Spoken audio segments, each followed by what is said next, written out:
Assalamualaikum anak-anak. Hari ini kita belajar pendidikan lingkungan hidup, materi usaha melestarikan lingkungan biotik dan abiotik.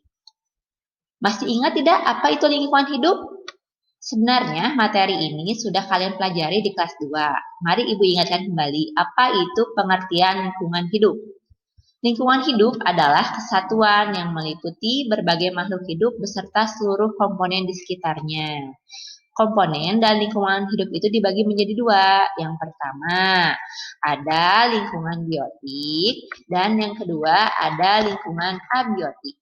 Lingkungan biotik adalah lingkungan yang terdiri dari benda-benda hidup. Contohnya ada manusia, hewan, dan tumbuhan. Sedangkan lingkungan abiotik adalah lingkungan yang terdiri dari benda-benda mati. Contohnya air, tanah, udara, dan batu-batuan. Nah, sekarang bagaimana cara melestarikan lingkungan biotik dan abiotik? Tadi lingkungan biotik itu ada hewan dan tumbuhan dan manusia. Nah, ini beberapa caranya. Yang pertama ada melestarikan tumbuhan. Yang pertama, tidak menebang pohon sembarangan. Kedua, melakukan reboisasi. Ketiga, menerapkan sistem tebang pilih. Keempat, menanam tanaman di lahan kosong. Kelima, menerapkan sistem tebang tanam. Dan yang keenam, mengembangkan hutan lindung. Sekarang, bagaimana cara melestarikan hewan? Yang pertama, melarang kegiatan perburuan liar. Yang kedua, memelihara hewan ternak. Yang ketiga, mengembangkan suaka marga satwa.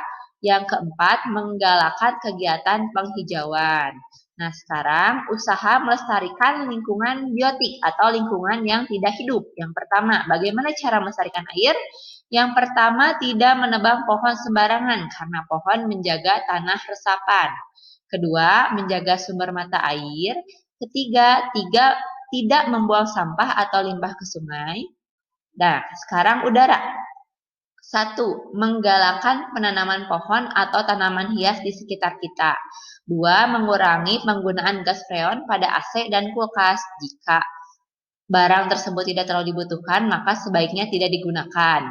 Ketiga, menggunakan bahan bakar ramah lingkungan. Tadi air, udara, dan yang terakhir ada tanah. Yang pertama, cara melestarikannya, tidak membuang sampah plastik ke tanah karena plastik sulit terurai. 2. Tidak membuang cairan limbah ke tanah.